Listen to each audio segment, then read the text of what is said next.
Hello everyone, आज हम बात करेंगे नार्सिसिस्ट के बारे में। क्या है नार्सिसिज्म? क्या ये बीमारी आपको हुई है या आपके जानने पहचानने वाले में से किसी एक को हुई है? ये सब आज के काउंटडाउन में हम बात करेंगे, मगर एक छोटे से इंट्रो के बाद। सो 3, 2, 1।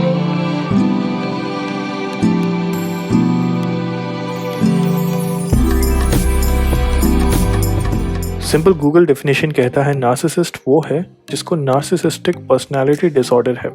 जैसे कि खुद को सबसे इम्पोर्टेंट समझना, हमेशा अटेंशन या एडमिरेशन की खोज में रहना, अनहेल्दी रिलेशनशिप में रहना और किसी की इमोशन या फीलिंग की इज्जत ना करना। क्या ये आपको डिस्क्राइब करता है या फिर किसी जान पहचान वाले को? ये अनहेल्दी है, बहुत अनहेल्दी, मगर सिर्फ इतना डिस्क्रिप्शन काफ़ी नहीं है कुछ लोगों के लिए। चलिए आज ऐसे 10 साइंस एंड सिम्टम्स की बात करेंगे हम, जो नार्सिसिस्टिक पर्सनालिटी डिसऑर्डर को डिटेल में बताएगा आपको। वीडियो के एंड तक शायद आपको, अगर आप चाहते हो तो, पता चल जाएगा कि कौन है वो, या फिर आप ही हो जिसको कुछ चीज़ें बदलनी है अपनी लाइफ में। ये वीडियो सिर्फ कॉज की बात करेगा, सोल्यूशन की नहीं। So let's get started. Grandiose sense of self importance. कई लोग अपने को इम्पोर्टेंट, बहुत इम्पोर्टेंट समझते हैं। अच्छी बात है, मगर दूसरा साइड इनका ये है कि वो दूसरों को अपने ऊपर कभी जाने नहीं दे सकते। वो देख ही नहीं सकते दूसरों को सक्सेसफुल होते हुए। इसीलिए वो झूठ बोलेंगे अपनी लाइफ के बारे में, अपनी छोटी सक्सेस को बहुत बड़ा दिखाएंगे, अपने को विनर और बाकियों को लूजर बताएंगे। वो अपने कंट्रीब्यूशन की बात करेंगे और दूसरों के सक्सेस से जलेंगे, उनके बारे में गलत बोलेंगे, बिचिंग करेंगे। क्या पता आपके करीबी दोस्त भी ऐसा कुछ करते हो। फैंटेसी वर्ल्ड, ये अपनी लाइफ में एक फैंटेसी वर्ल्ड बना लेते हैं। आज टीचर ने मुझे डांटा, शायद उनको मुझसे कोई पर्सनल ग्रज होगा। पेरेंट्स हमेशा टोकते हैं क्योंकि वो शायद बड़े भाई को ज़्यादा लाइक करते हैं। मेरी वाइफ बात बात पे गुस्सा करती है, पक्का उसका किसी के साथ चक्कर चल रहा होगा। ऐसे इस फैंटेसी वर्ल्ड की शुरुआत एक छोटी सी बात पे होती है, मगर धीरे धीरे करके उस इंसान के दिमाग को खोखला करने लगती है। उसको खुद में कोई कमी दिखती ही नहीं है। वो अपने अंदर के शेम और एम्प्टीनेस को सबके सामने नहीं लाना चाहता। इसके लिए वो अपने चाहने वालों को भी दूर कर देगा। Constant praises and admiration. Narcissistic इंसान एक बलून की तरह है, धीरे धीरे करके वो छोटा हो जाएगा अगर उसमें एप्रिशिएशन या प्रेजेस वाली हवा ना भरी जाए तो। एक मिनट, ये तो अच्छी बात है ना? Not so much. अगर आपने तारीफ नहीं की ऐसे लोगों की तो वो आपको अपना दुश्मन समझने लगेगा, दोस्ती कम कर देगा, डिमोरलाइज करने लगेगा आपको और तुरंत अपनी संगत बदल लेगा। ऐसे लोगों के साथ घूमेगा जिसके साथ वो सुपीरियर फील करता हो, ताकि उसका ईगो हमेशा आसमान छुए। ऐसे इंसान को ओकेजनल कॉम्प्लीमेंट्स नहीं, हमेशा कॉम्प्लीमेंट्स चाहिए ताकि वो स्ट्रॉन्ग फील करे। Exploit others without guilt and Shem. मान लीजिए आपने अपनी लाइफ की बहुत इंपॉर्टेंट सीक्रेट अपने बेस्ट फ्रेंड को बहुत कॉन्फिडेंस में बताई। अब आपका सो कॉल्ड बेस्ट फ्रेंड ने उसी सीक्रेट को आपकी आइडेंटिटी बताते हुए सबको ये बात बता दी। अब आप बिट्रेड फील कर रहे हो ना? आप उसके पास जाते हो और पूछते हो कि क्या हुआ, क्यों किया ऐसा मेरे साथ? तो उसने बोला, इसमें गलत ही क्या है, मैंने किया ही क्या है, ये कोई सीक्रेट थोड़ी ना था, वैसे भी मैंने सबको नहीं बताया ये बात। ऐसे रीजंस का मतलब यही है कि वो इंसान के मन में ना गिल्ट है ना शेम है। उसने जो भी किया उसे कोई बुरा नहीं लग रहा है इस बात का। वो अपने बिहेवियर पे सेकंड थॉट भी नहीं देना चाहता, बस एक्शन करते हैं, कॉन्सिक्वेंसेस की नहीं सोचते ऐसे इंसान। Frequent bullying. आपकी बेस्ट फ्रेंड आपको हमेशा क्रिटिसाइज करती है, आपके ड्रेसिंग सेंस को लेके, आपके वेट को लेके, सबके सामने आपका मजाक उड़ाती है, कमज़ोरों का मजाक उड़ाती है। वो खूबसूरत और कॉन्फिडेंट है, इस बात का बहुत घमंड है उसको लगता है कि दुनिया उसी के चारों तरफ घूमती रहती है।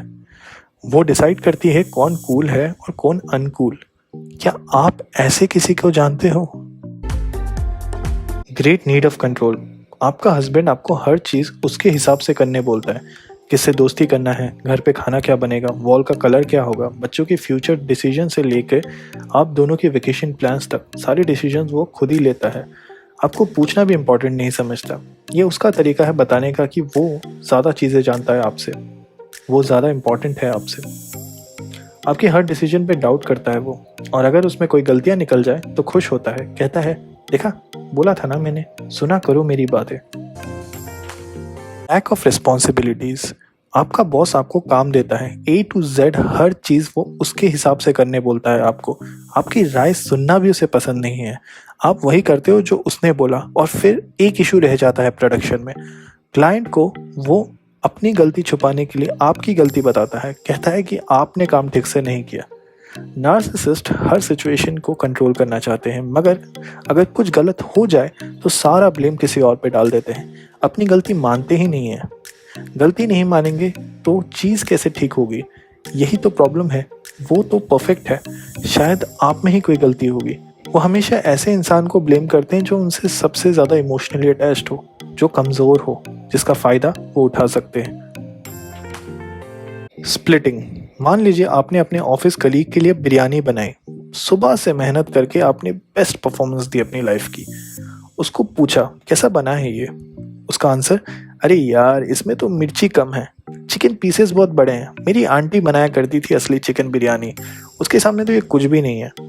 दुनिया ऐसे लोगों के लिए सिर्फ दो ही आउटकम देती है, या तो गुड या तो बैड। हर चीज़ वो इन्हीं दो तराजू में तोलते हैं, ब्लैक और वाइट, बस यही दो कलर पता है उन्हें, या सही होगा या गलत। हर चीज़ को लेके उनकी एक अलग स्टैंडर्ड है। अगर आपने उनके स्टैंडर्ड्स को मैच नहीं किए तो चीज़ बुरी है, आप बुरे हो।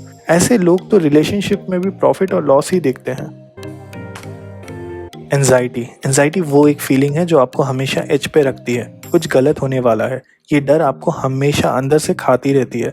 जब एक नार्सिसिस्ट को सब अपने लाइफ से अलग कर देते हैं तो वो अकेले अकेले में हद से ज़्यादा नेगेटिव होने लगता है, चीज़ों को हद से ज़्यादा एनालाइज करने लगता है, और एनालिसिस का रिजल्ट एक ही होता है, फेलियर और शेम। ज़रूरी नहीं कि वो अकेला ही हो तो उसको ऐसी फीलिंग्स आएंगी। कई बार अगर कोई उसे सुनना भी नहीं चाहता तो वो ये कमी फील करने लगता है, एक घुटन सी महसूस करने लगता है, हद से ज़्यादा लोगों को गलत ठहराने लगता है, वो अपने कॉन्फिडेंस को भी लूज़ करने लगता है इस प्रोसेस में। Unable to work as a team. Team का मतलब है सब इक्वल, सबको इक्वल ट्रीटमेंट, मगर ये फैक्ट तो एक नार्सिसिस्ट इंसान कभी बर्दाश्त ही नहीं कर सकता।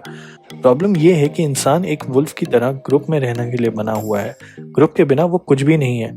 ऑफिस टीम तक तो ठीक है, मगर हस्बैंड और वाइफ भी एक टीम है, पेरेंट्स और बच्चे भी एक टीम है। मगर नार्सिसिस्ट इंसान अपने को सबसे इम्पोर्टेंट समझता है। एक सिंपल एक्ट ऑफ पार्टनरशिप भी उससे पॉसिबल नहीं है। रिलेशनशिप उसके आंखों के सामने से टूटता चला जाएगा, मगर फिर भी वो अपनी गलती को एक्सेप्ट नहीं करेगा। वो कभी भी किसी और को अपने होते हुए क्रेडिट नहीं देगा, और देखते ही देखते सबका विलन बन जाएगा। 10 और ऐसे कई सिम्टम्स एक नार्सिसिस्ट इंसान को डिस्क्राइब करते हैं। ये सारे सिम्टम्स किसी एक इंसान में नहीं हो सकते, पॉसिबल ही नहीं है। सब में कुछ ना कुछ मात्रा में ये सब होते हैं।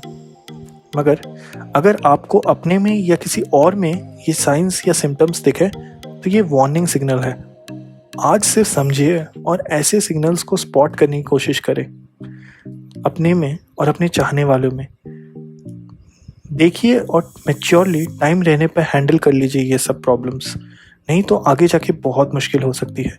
Solution person to person vary करता है, मगर चीज़ें फिक्सेबल है। Thanks for watching. कमेंट में बताइए वीडियो कैसा लगा आपको और नेक्स्ट वीडियो किस पे बनाऊं।